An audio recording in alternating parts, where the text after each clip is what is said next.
कर सकता है तो मैं क्यों नहीं, क्या है उनमें ऐसा जो मुझ में नहीं। अगर कोई कर सकता है तो मैं क्यों नहीं, क्या है उनमें ऐसा जो मुझ में नहीं। झांक ले अपने भीतर खुद से आ पूछ ले, कैसी चाहे जिंदगी खुली आंखों से देख ले। मुट्ठियों को भींच गए, सांसों को खींच गए,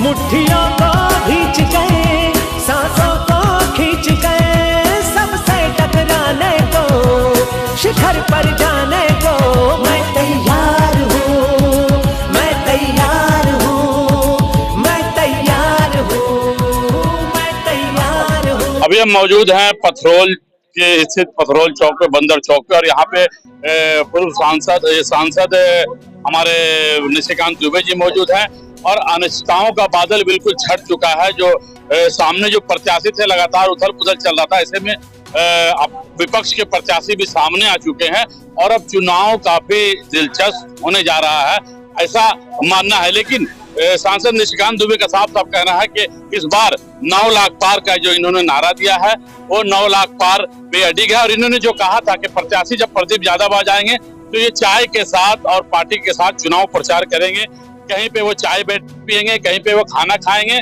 और इसी तरह वो लोगों से मिलजुल कर ही चुनाव प्रचार करेंगे। लेकिन कल प्रदीप यादव ने जो आरोप लगाया, कहा कि उनको पकौड़ी और मूढ़ी देवघर में नहीं मिला, इससे उनको ठाकुर गंगटी जाना पड़ा, ये आरोप उनका था। हम इन सारे सवालों को लेकर निशिकांत दुबे से आज बात करेंगे।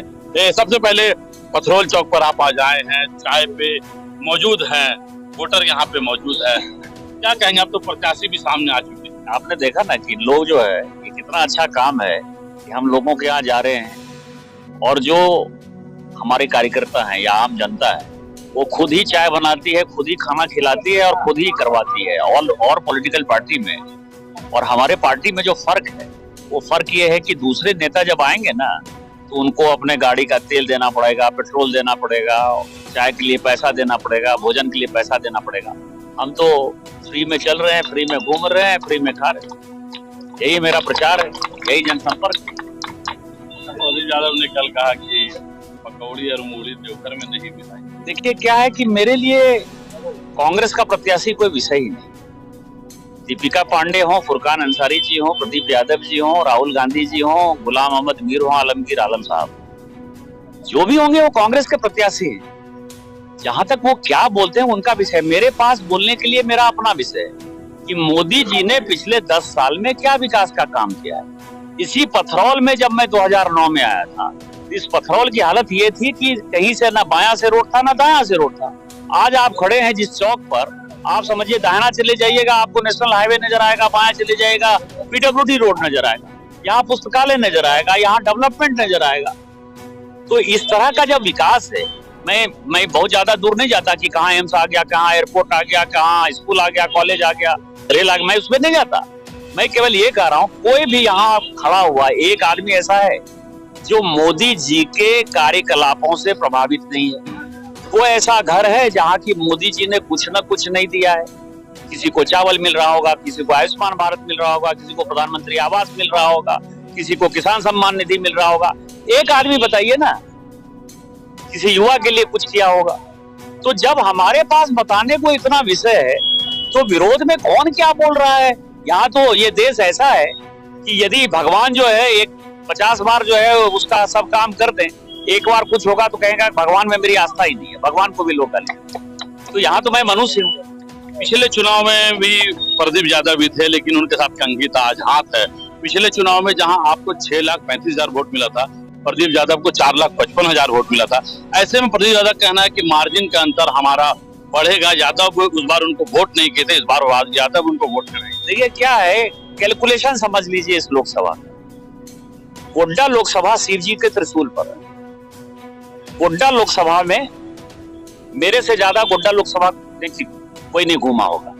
15 साल से मैं सांसद हूं तो स्वाभाविक तौर पर मैं घूम रहा हूं। यहाँ 3 लाख केवल मुसलमानों की आबादी, उससे 1 वोट यदि ज्यादा होगा तो आप मुझे कहिएगा। यहाँ केवल 2 लाख यादव है, जिस 2 लाख यादव ने पिछली बार भी 30-35% भारतीय जनता पार्टी को वोट किए थे, इस बार उनकी संख्या 50% से ज्यादा हो जाने वाली है। 1 लाख से ज्यादा यहाँ आदिवासी नहीं है पूरे लोकसभा में। लगभग 2 लाख के आसपास कुर्मी और कोयरी वोट, लगभग 2 लाख के आसपास जो है खटवाल और खेतौड़ी वोट। यहाँ लगभग 2 से 2.5 लाख जो है मंडल वोट, 3 लाख के आसपास यहाँ फॉरवर्ड वोट, 2 लाख के आसपास यहाँ शेड्यूल कास्ट वोट, और जो रेस्ट बचता है पचपनिया जात जिसको कहते हैं वो 3.5 लाख से 4 लाख है। टोटल 20 लाख का हिसाब किताब यही है। वो किस समीकरण पर चुनाव लड़ेगा? समीकरण क्या है? एक मुस्लिम को छोड़कर उस आदमी के पास कोई वोट नहीं है। और पिछली बार तो 4.5 लाख गलती से आ गया था। वो ओबीसी की बात करता है, पिछड़े की बात करता है। तो पिछड़ा कौन है? पिछड़ा प्रधानमंत्री। यहाँ प्रधानमंत्री बनाने की लड़ाई है, यहाँ सांसद बनाने की लड़ाई नहीं है। सबको पता है, यहाँ की जनता मूर्ख नहीं है। और आजादी के इतने वर्षों के बाद पहली बार इस देश में कोई पिछड़ा प्रधानमंत्री हुआ है जिसने पिछड़े की सेवा की है। 27 लोग जो है पिछड़े इस मंत्रिमंडल के सदस्य हैं। तो प्रधानमंत्री हम जब जाएंगे तो हम तो हाथ उठाएंगे पिछड़े के लिए ना। वो जब जाएगा तो हाथ किसके लिए उठाएगा? वो फॉरवर्ड के लिए उठाएगा, वो राहुल गांधी के लिए उठाएगा, वो ममता बनर्जी के लिए उठाएगा। तो कोई मुद्दा नहीं है, न अगड़ा का मुद्दा है, न पिछड़ा का मुद्दा है। यहाँ बैलेंस लोकसभा है। मोदी जी डिपार्टमेंटल स्टोर है, मेरे जैसे लोग परचून की दुकान है। मोदी जी की सारी नीतियां यहाँ आई हैं, यहाँ आम जनता को प्रभावित की हैं, यहाँ विकास का काम हुआ है।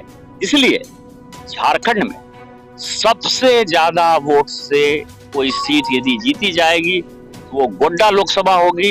यहाँ का मार्जिन कम से कम 6 लाख। तो साफ साफ कहना था, इन्होंने जातीय समीकरण का आंकड़ा जुड़ाया और इन्होंने कहा कि गोड्डा लोकसभा वो सीट होगा जहां इतिहास रचेगा जीत को लेकर। निश्चित रूप से लोग अभी ये मानना है कि निशिकांत दुबे जिन्होंने विकास किया है, विकास के नाम पर इस बार लोग इन्हें वोट करेंगे। मैं अपने सहयोगी रामचंद्र झा के साथ प्रिंस अहमद, एबी न्यूज, मधुपुर।